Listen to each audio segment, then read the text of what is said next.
We're flying casual on Friday, February 2nd, Groundhog Day. It feels like Groundhog Day because we may or may not have already recorded this video. Hey guys, I'm James with CLA, joined with Andrew Fantasia. Andrew, how you doing today? I'm doing well. You're right. I feel like I'm stuck in a time loop. I like time loops though. Fun. Yeah, I got you, babe. I feel like that's been playing all day. We're doing this though because last night, I believe it was Collider.com broke the news that on Monday, Good Morning America will be showing the trailer for Solo, a Star Wars story. Some people would say too late. Some people would say not late enough. But then on the Twitters, Ron Howard tweeted a picture mid-flight, and he said, mid-flight back to the Solo editing bay, who is going to win the Super Bowl, which hints at, and so now rumors are that there will be something in the Super Bowl, and then the next day we will get something on Monday. Andrew, your thoughts on that? Well, yeah. First of all, the Eagles are going to win the Super Bowl. Whoa! And I think I like that idea. I think what we're getting on Sunday, if we get anything, is like a micro teaser, like a 12-second thing where you see the Solo logo and it's like, hey, this movie is going to exist soon. Watch the trailer tomorrow. Now back to the game. That's what I see happening because they wouldn't. I don't think they'd blow their load on like a chunky teaser and then a chunkier teaser the following day. Now, one thing that like totally escaped my mind until like last night when I was thinking about it was if we're getting the first the trailer on Monday, there's a fair bet we might get a poster with that. And I was talking to you about this earlier, and I initially said, oh, we might even get, they might even open up the box office. But I think you were right. You told me it's a bit too early because normally, like for the December movies, they wait till 2 months. This is still about 4. But I think a poster might be in the works too. I'm totally down for that. I love the poster that they have right now. Also, we should just say quickly, we are doing a reaction contest. So if you record your reaction to the trailer, the Monday trailer, record your reaction in full or part, whatever, email it to us, rebelscumbags@gmail.com. We're going to put together a compilation video of all your reactions. It should be a lot of fun. And then a winner. We'll announce a winner in a week or so after that. So just want to get that out of the way. But yes, because I'm bringing that up because you remind me of the poster, which I actually love. It's just black with the Solo logo. I think that is a great poster, but that I also don't think will sell a movie in May when you have a poster with Robert Downey Jr. and all the rest of the like how many? There's like 900 people in that movie. 941. 941. There's a lot of people in that movie, and a lot of people are like, "Well, that movie's going to kill Solo," but you're forgetting Solo and Avengers are both Disney properties. So look, man, they know. I think they know that Solo's not going to make $1 billion. But anyway, back to your point about the poster. I'm interested in what this poster is going to be. Is it going to be the typical face-on-face poster? I think that's what we'll start with. One of my favorite posters is the Rogue One one when they're all running on Scarif and you see the Death Stars like the big like, moon. Yeah, I love that. And that's not very Star Warsy. But it's a nice like third option poster. I think we'll get I like the Lego. I like that Lego artwork that we got with all of them on it. The stuff that everybody sees now, that the only picture that we have from the Solo, which was a promo image. I think that our main poster is going to be the faces. But when you look at it from far away, they're clustered in such a way that they're shaped like the Falcon. I think there's fan art. If you look at our very, very first episode of Parsecs, I took that from the Google, and somebody made artwork with that, and it's Lando on the top, and it all is shaped like the Falcon. It's actually sweet. Yeah, so somebody already did that, so they will not be doing that anymore at all. I'm looking forward to this. I really like the idea. Because look, I've been on the Solo bandwagon for quite some time now. I think I've said this on record. It will be the third best Star Wars film. I hope it is up there. I hope it's a really, really good movie. And I think if you're watching this video, I hope that you also hope that it's a really, really good movie, because why would we hope for a bad Star Wars film? And I know a lot of people didn't want a Solo film. which is fine. I mean, you want something bigger and grander, but I think every once in a while, it's nice to go back, and it's nice to just hang out with the people you already know. And we know Han, and we know Chewie, and we know Lando, and it's nice just to get back into familiar grounds, especially after something like The Last Jedi, which divided everybody. Maybe this is what we need. And can you hear what's going on in the background? My rabbit is fighting. Yeah. My rabbit's having a fight right now. But I think every once in a while, it's nice to go back to what we know and what we love about Star Wars and just remind us, hey, we can move on from it, but it's always going to be a part of what we love. Yeah, I agree. And I think that it'll be a more old school kind of fun thing. But you're right. It's not, 8 years ago, if somebody had given me a list of 10 Star Wars spin-off movies and said, compile these from what you're most interested in to least. If young Han Solo was one of the things on that list, I probably would have put it right at the bottom. But I'm still down for this movie. I've gone on record and said before, I'm more excited for young Lando than I am for young Han Solo right now. I can't wait to see Lando. But I'm pleased with what I've seen, as little as I have seen. I'm pleased with the planets they've shown us that are going to be coming up, and I like dipping into the other eras, whether it's the Empire era or the Republic era. So I'm down with that, and I hope that they keep dipping into the time periods like they're doing for the Star Wars stories. You can go Old Republic and create a fourth new time period, but I love just, like I've said before, I love never knowing when the next one's going to take place because that always opens up possibilities. I would add Han Solo at the top of my list. He's been my favorite character. Absolutely love Han Solo. Can't get enough of Han. I love the smuggler. I love Indiana Jones. And somebody brought up in the comments once, like, how, and you know what? I had this thought too. I think we all did. Where how can you replace Harrison Ford? He is Han Solo. Well, they did it with Indiana Jones and they got River Phoenix. And I think they could easily do it with Indiana Jones once again. There are other actors. Now, I completely agree. Harrison Ford is Han Solo. That's the only Han Solo we've known. And then when you play, a game like Battlefront or whatnot, and you hear a voice that is supposed to be Han Solo and it is not Harrison Ford, you are taken out of it a little bit because you're like, whoa, that's unusual. But I think because he's playing a younger one, and I was saying to Brock on an episode of Parsecs a little while ago, this has to take place like 10, 15 years before A New Hope. It can't take place a minute before A New Hope. It has to take place far enough in advance that I am okay with it. Now, in the trailer, what do you want to see in the trailer? We'll do what we want to see and what we don't want to see. Let's start with what we want to see. What do you think needs to be in this trailer? I think we need Han, obviously, but that's what's going to be tricky about it, is we need the reveal. The world reveal of Han is going to be in this trailer, so that needs to be a big moment.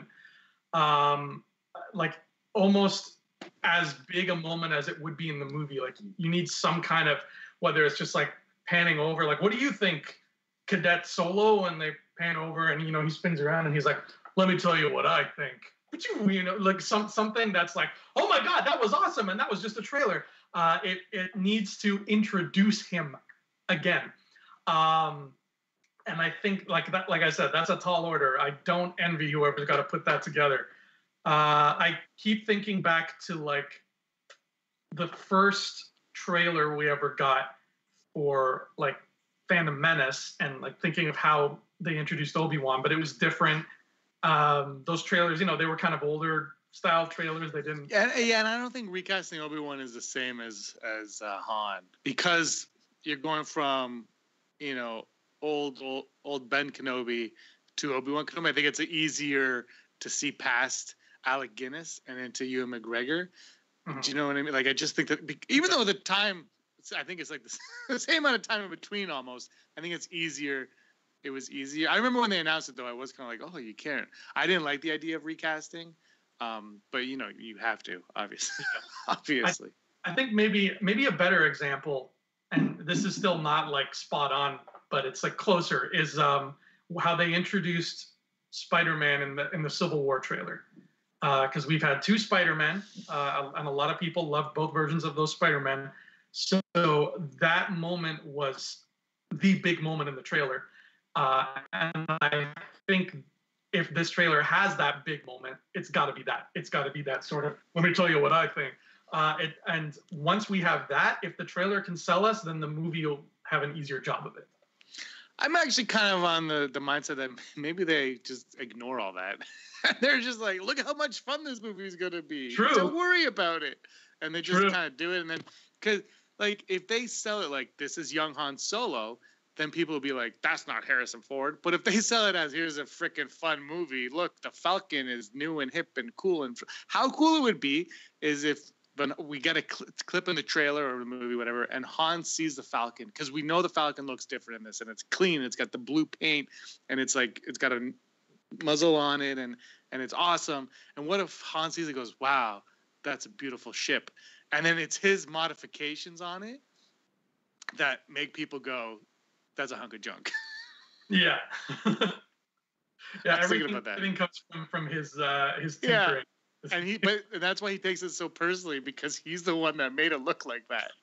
Like, because we have seen it's a completely different looking ship from the Lego leak that we got, and I'm totally on board with that because it's evolution. And the thing with Star Wars is, last episode I did this thing called, I asked, what is a Star Wars film? And a lot of people commented on it, and a lot of people said it is a used world. It is a world that has been lived in, and I completely agree with that.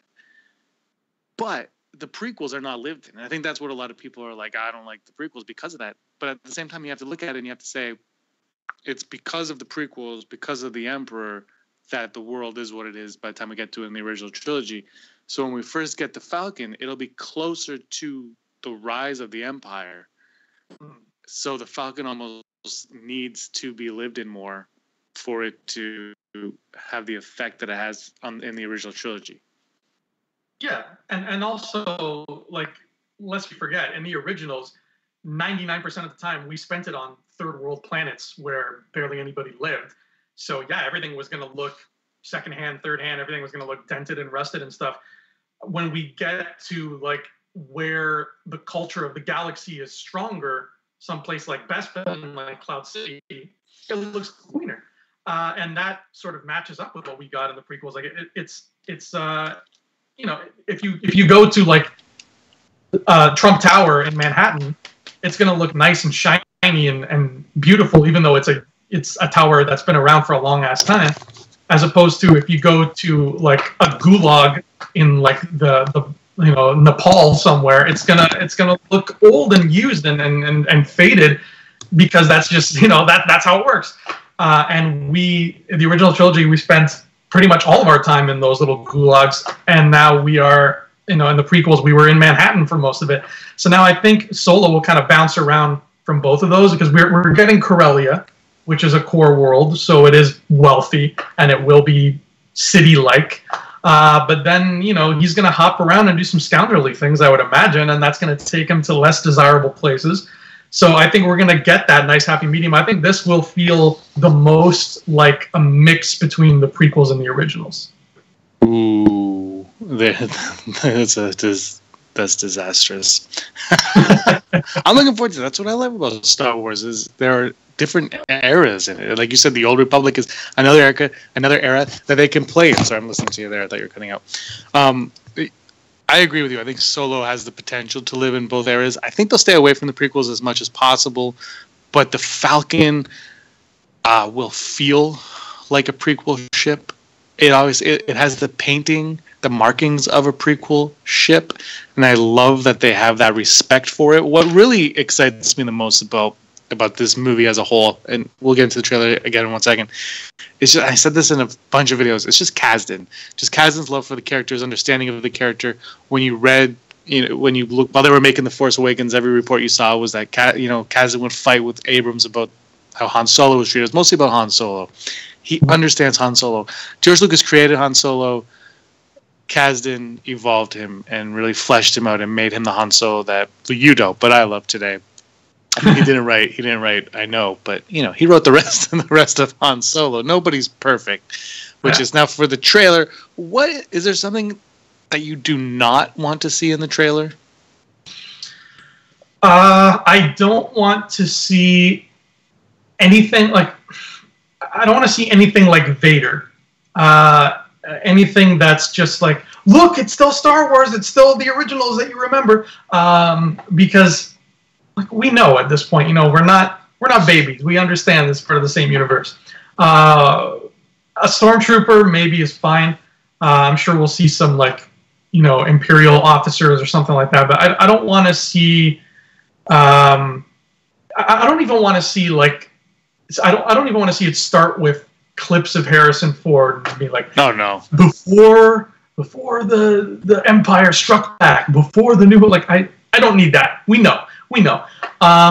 So I say just kind of dive us into the world, the same way that the Force Awakens trailer did. Just show us this new stuff because we already know it's connected to the old stuff. So we can just be like, oh my God, what's that droid? Wow, that ship looks cool. And then you can end it off with a hero shot of the Falcon, and then cap that with, I'll tell you what I think, and it'll. If there isn't, I'll tell you what I think in the trailer. If that happens in the trailer, I will give you $100. Yay! $100, because now I know Ron Howard's probably watching this. I know he is. He's a huge fan of our channel. Yeah, Uncle Ron loves our channel. That's why we call him Uncle Ron. For me, you know what I want to see? I want to see. I really think. Okay, you said no, like Vader or anything. Remember the first Rogue One trailer, and it ended with where it was a second Rogue One trailer, and it ended with that shot of Vader that's not in the movie because nothing in the trailer is in the movie. Remember it had like the back of Vader. Wouldn't it be kind of cool if that was Jabba in this one? Like you're just like all of a sudden, ho, ho, ho. Now, I don't know if Jabba's in the movie or not, and if he's not, then I don't want to see him in the trailer. But if he's in the movie, I don't. And it's puppet Jabba too. Like it's like, okay, because Jabba is an amazing character. He is mentioned in 2 movies. Well, he's mentioned heavily in The New Hope. He's mentioned once in Empire, once, right? Well, a couple times. But he's just like this lingering threat that you never really. I mean, you meet him in the special editions, but whatever. Then he shows up briefly in Return of the Jedi in one of my favorite scenes in all of Star Wars. His impact is so huge on the saga that I think I'm not going to say it would be a missed opportunity to have him in the movie because I haven't seen the movie or read the script, but it's like, why not? I mean, George Lucas, we're going to bring him back, and then we're going to put him in the Phantom Menace. Like, he knew people love Jabba. Why not put Jabba in this movie? Oh, and you just, when you did the laugh thing, like that just gave me goosebumps. Because now I can picture it in my brain. You got the trailer going on, and you have like this tense shot of like Lando talking to Han, and like the music is building, and Lando's like, listen, I owe some money to some very bad people. And then the screen cuts to black, and the music stops, and everything is quiet for a second. And then you just hear, and like that would just, I would pee my pants. Pee would come out of me. And that's why we're doing a reaction compilation, so that we could see you pee your pants. Yeah. I started thinking yesterday, the chances of seeing Jabba are good. The chances of seeing Boba Fett are pretty good too. But if Han is going to be meeting Chewbacca in this movie, I think there's also a really good chance we might see Bossk. Because we know those Trandoshans, they don't like them Wookiees, and they like to hunt them Wookiees. So that might come into play too. That's a really good plan. Well, there is a seedy underworld. They said that in that what a lot of people rag on that synopsis. I thought the synopsis was great of the movie. It was nothing special, but I think it pretty much just says, hey, everything you thought should be in this movie is going to be in this movie. Chill. Yeah. And so Bossk, oh man, that would make Brock really happy if Bossk showed up in this. And yeah, the seedy underworld, you could throw anybody in there. And I really think if they're doing a Boba Fett movie, it would be good for them to have Boba Fett in this movie in some capacity. Now, I would not, this is about the trailer, I would not throw him in the trailer unless he has a huge role, which maybe he does, I don't know. But that's for me that I would love to see if Jabba's in it, just a little bit of Jabba. That would make me very happy. I don't know what I don't want to see, because I don't know anything about this. That's the thing. Like, this movie is so strange. Where The Last Jedi, we knew so little about The Last Jedi, but then we got a trailer in April, and we're like, okay, it's And it was weird. The Last Jedi is weird because when the trailer dropped, it was kind of like, okay, so everything we've been talking about, it's exactly what they're doing. No, I mean it was, and it was weird because it totally was, but it wasn't. It was like a 180 on yeah, everything you expect to happen's happening, but psych. Yeah, exactly. It was. So this one though, I think is going to be, the trailer is going to be very straightforward. I hope it shows some action. Hope it shows some adventure. I hope it shows the new planets, and I hope it just shows the fun. And I know in trailers they use a lot of music that is in other movies, or they hire separate composers to do trailer music. But John Williams is coming back to do the theme, the Han Solo theme, just Han Solo's theme. I kind of wouldn't mind hearing that in the trailer. But it might be nice just to hear that for the first time in the movie. But at the same time, if the Last Jedi soundtrack is a weird one because I really like it. I told you after I saw the movie the first time before you saw it, I said, look, all I'll tell you is that I like the music. But the thing with the music is like a best of soundtrack in a lot of ways also. And so I hear a lot of people say they love it, and a lot of people saying that they absolutely hate it because of that. I just think for a movie like this, a best of is a great way to go in a lot of ways, in a lot of respects. And I think if we know the Solo theme going into it, and if it is powerful, this is John Williams. He did Star Wars, Superman, Indiana Jones, Hook, Harry Potter, Catch Me If You Can. And, you have this guy in there doing it, I'm sure. And, he's back probably because he wants to do a theme for Han. He hasn't done a Han theme before, and maybe he was like, I want to do that. And I can't remember the name of the composer, John something, very talented. But he's not like, well, John Williams wants to do it. You got to let John Williams do it. Wouldn't it be nice to kind of know what that theme is going into the movie? Oh, I can't wait to hear that theme. I remember, you mentioned Harry Potter. I remember before the movie came out, when, promos were just, there wasn't even a trailer yet for the movie. But I think it was a Pepsi commercial. This is going way back now, and the commercial had a kid riding his bike in an enchanted looking forest, and then he comes out of the trees and he's at the edge of the cliff, and he looks out and there's Hogwarts. And during that commercial, the John Williams theme played. That was the first time I heard it, and immediately, just from that 40-second or less Pepsi commercial, I was like, wow, that music's really cool. And that has always stuck with me. And now the Harry Potter theme, I always think of that friggin' Pepsi commercial and that kid on his bike. So Williams knows how to make songs that stick, whether in here or both. And if the trailer has the music, then that's just another selling point for the trailer, which this is already a movie that's a tough sell. So I say, yeah, 100%, put that music in there. Let that be the first time we hear it, mixed with the first time we see footage. And it'll make it a more positive experience.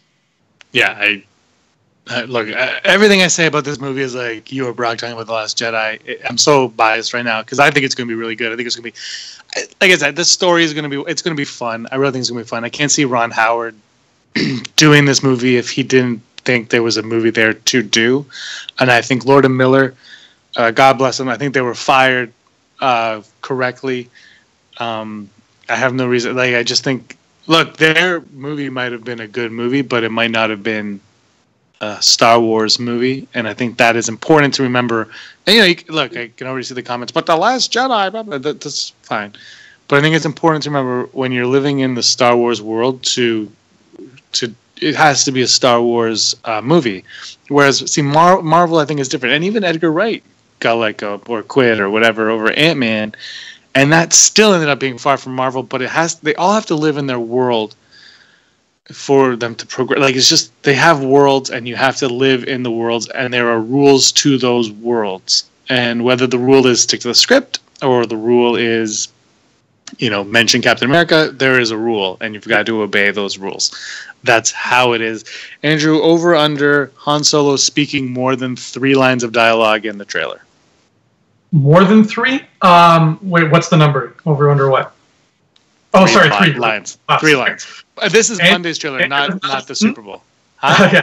Andrew has not eaten, so he is a little bit dumb right now. I'm going to say 3 is the max. I'm going to say he doesn't say more than 3. Yeah, I'm with you on that one. I think Look, his voice is not important to the story, but I think it's important to people. Everyone knows Han Solo. And if he doesn't sound like Han Solo, you're going to throw people off. That's why I think the Super Bowl ad, I don't think we'll hear him on the Super Bowl ad. And if we do, it'll be something that you're like it'll be a moment, like your moment. Yeah. That's what if the trailer has like a character speaking in voiceover, like we had Snoke in the first Force Awakens one, I think it's going to be Woody Harrelson. Yeah. It'd be kind of cool if it was Lando. The day I met Han. Yeah. Everything changed. Anyway, guys, this has been Flying Casual. What do you want to see in the trailer? What do you not want to see in the trailer? If you don't want to see Han Solo, that's also fine. But have you made up your mind before you've seen the trailer? Anyway, guys, comment below on Sunday after the whatever we got on the Super Bowl drops. Andrew and I will be back here, possibly with Brock, to talk about what we saw. And then Monday we're gonna hit hard. We're gonna do a trailer reaction. We're gonna have a conversation about it. We're gonna have another conversation about it. I'm gonna scream about it, and there will be a vote of no confidence on it. And I'm hoping that vote of no confidence is about Aaron Reich's performance as Han Solo, but we will not know until the movie drops. Anyway, Andrew, thanks a lot for joining me here on Flying Casual. I'll tell you what I think. James Vasili, thanks a lot, and may the force of others be with you. Always. Hey scumbags, thanks for watching. Don't forget to give us a thumbs up on our video. As always, please subscribe to our YouTube channel, Rebel Scum Podcast, for all the latest videos.